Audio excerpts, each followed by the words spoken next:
There is a particular feeling. You cannot stop thinking about one specific person. You lose your appetite. You lose sleep. You replay ordinary conversations looking for hidden meaning. You feel physically better when they are nearby, and physically worse when they are not. Everyone reading this knows exactly what that is. The question is how old it is, because there is a popular idea that romantic love is an invention, something European poets made up around the 12th century, that before that, marriage was property and alliance, and the swooning came later. It is a tidy story. It is also almost certainly wrong. In 1992, two anthropologists decided to test it properly, William John Kowiak and Edward Fisher. They took a standard sample of human societies, 166 of them, every continent, farmers, foragers, herders, city dwellers, and they went looking for a specific set of signs, personal anguish over a particular person, love songs, stories of couples running away together against the rules. They found clear evidence of romantic love in 147 of them,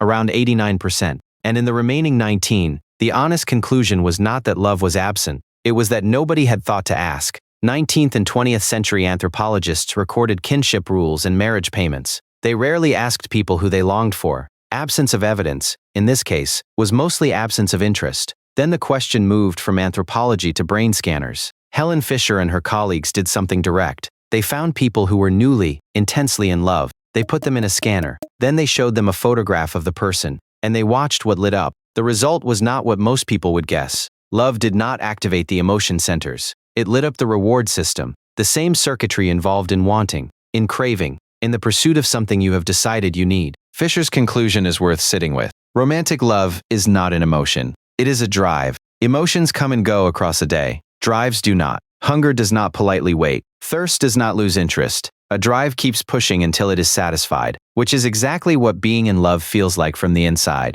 There is a second finding that explains the strangest symptom, the obsession. People newly in love report thinking about the person for most of their waking hours, not by choice. The thoughts arrive uninvited and refuse to leave. When researchers measured serotonin levels in people in the early stage of love, they found them unusually low, low enough to resemble the levels seen in obsessive-compulsive disorder, which is a startling sentence, until you notice that we already talk about it that way. We say we are obsessed. We say we are crazy about someone. We say we cannot get them out of our head. Those are not metaphors that drifted into the language by accident. They are descriptions. Fisher argues that what we lump together as love is actually three separate systems. They run on different chemistry. They evolved at different times. And, importantly, they can run independently. The first is lust, undirected, aimed at a type, not a person. The second is romantic love, intensely directed, aimed at one individual and nobody else. The third is attachment, calm, durable, the feeling of being at ease beside someone. The reason this matters is that you can feel all three for one person, or you can feel them for three different people at once, which is the source of an enormous amount of human misery, and most of the stories we have ever told. None of that is modern. The chemistry is older than our species. But there is a bigger question underneath. Why would a species evolve this at all? Most mammals do not pair bond. The estimate is somewhere around 3 to 5%. For the overwhelming majority of mammals, the male contributes nothing after mating. Humans are the strange ones, and the reason is almost certainly the babies. A human infant is born helpless to an extreme degree. A foal walks within hours. A human takes a year and needs care for a decade after that. Carrying and feeding that child while also finding food is close to impossible alone. So natural selection had a problem to solve. It needed to keep two adults interested in each other and interested in the same child for long enough that the child survived. Romantic love is, in the coldest possible terms, the solution. A temporary chemical state powerful enough to override everything else, lasting roughly as long as it takes to get an infant through its most fragile years. That is not a romantic explanation. It also does not make the feeling any less real. So much for the theory. Is there anything you can actually hold? There is one object worth knowing about. It was found in a cave in the hills near Bethlehem. It is a piece of calcite, small enough to sit in your palm. It is around 11,000 years old. Someone carved it into two figures, facing each other, wrapped together. It is the oldest known depiction of a couple in an embrace. And here is the detail that gets to people. It is carved so that it reads as an embrace from every angle. Turn it, and you still see two people holding on to each other. Whoever made that was not recording a marriage contract. There is no property in it, no lineage, no ceremony. It is two people, close, and nothing else. 11,000 years ago, someone spent hours making that, because it mattered to them. Now the harder part. Feeling love and being free to act on it are two different things. Among many foraging peoples, first marriages were arranged,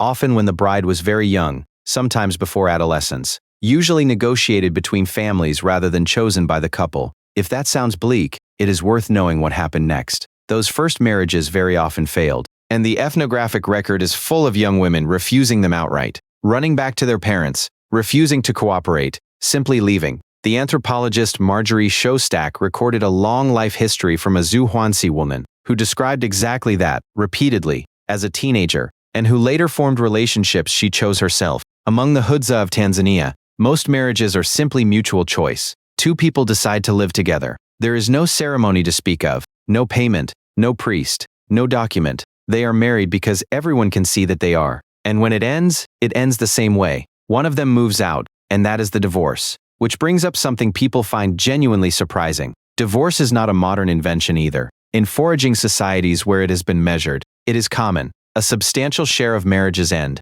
and most people remarry. The pattern is not lifelong monogamy. It is serial monogamy. One partner at a time, for a period, then another. Fisher looked at divorce data from dozens of countries and found that divorces cluster around the fourth year of marriage, which is, suggestively, about the length of time that a child needs two committed adults most acutely. She has argued that the intense phase of romantic love is not built to last forever. It is built to last a few years, long enough to bond two people and get a child started. After that, either attachment takes over, or people drift and find it again with someone else. That is not a modern failure of commitment. It looks like the pattern we are actually built for. There is a part of this that is less charming. If romantic love is a drive, then it comes with a matching alarm system: jealousy. And jealousy is about as universal as anything gets. It shows up in every society anyone has studied. The details differ. What counts as a betrayal is cultural. The reaction is not. Watching, checking, following, accusing. In the ethnographic record of foraging peoples, conflict over partners is one of the most common causes of serious violence. Not food, not territory, people. So when we treat jealousy as a modern sickness, something social media invented, we are flattering ourselves. It arrived with the love. The two have never been separable. So how did you actually tell someone? There was no writing, no message to compose, no way to say it privately from a distance. Everything had to happen face to face, in a camp where everyone could see. What the archaeology gives us is objects, beads, pigment, carved pendants, things made carefully, worn on the body, and given away. Among the Juwansi there is a formal system of gift exchange. Objects circulate between partners for years, and the point is never the object. It is the relationship the object keeps open. The other thing we have is song. Love songs turn up in almost every society ever recorded, sung about a particular person, usually about wanting someone you cannot have, which is, across 11,000 years, an astonishingly stable topic. Now for the finding that surprises almost everyone. Kissing. Romantic kissing feels like the most basic human act there is. Obvious, instinctive, surely universal. A study looking at a large sample of cultures went and checked. They found romantic kissing in fewer than half of them. In many societies it was simply not practiced. In some it was regarded as unpleasant, or unhygienic, or faintly ridiculous, which tells you something important about this whole question. The underlying feeling appears to be universal. The behavior built on top of it is culture, and culture varies enormously. Ancient humans almost certainly felt what you feel. They may well have expressed it in ways you would not recognize at all. One last thing, and it is the part nobody talks about. These were not long lives. Partners died, often young, often suddenly. Childbirth, infection, injury. And there was no version of moving on quietly. You lost a person inside a group of 40, all of whom knew them. In a camp you could not leave. Every place they had been was 30 paces away. Every object they made was still in use. We know they felt this, because of how they buried people. Bodies placed deliberately, positioned as though sleeping, sometimes with objects that took hours to make.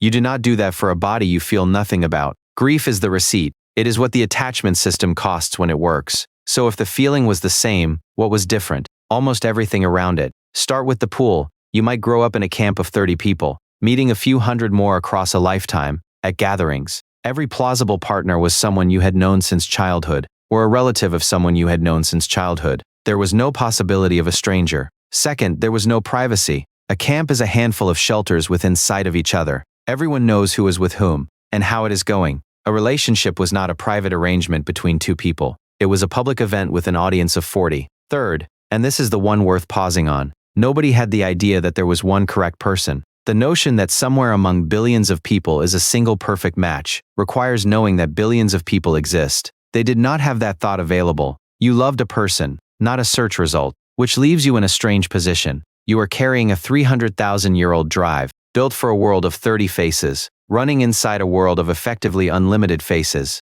The machinery still works exactly as designed. You still fixate on one person. You still lose sleep. You still read too much into a short message. Your serotonin still drops. But the container has changed beyond recognition. They chose from 30 people they had known their whole lives. You choose from a number so large it is functionally infinite, and almost all of them are strangers. They had no privacy and no choice. You have total privacy and unlimited choice, and there is no obvious reason to think that made it easier. The feeling did not change. It is the same chemistry, doing the same thing it has always done. What changed is that we surrounded it with infinite options, and then wondered why it feels harder than it used to. Your ancestors did not have to find the right person. They only had to find a person, and then keep choosing them.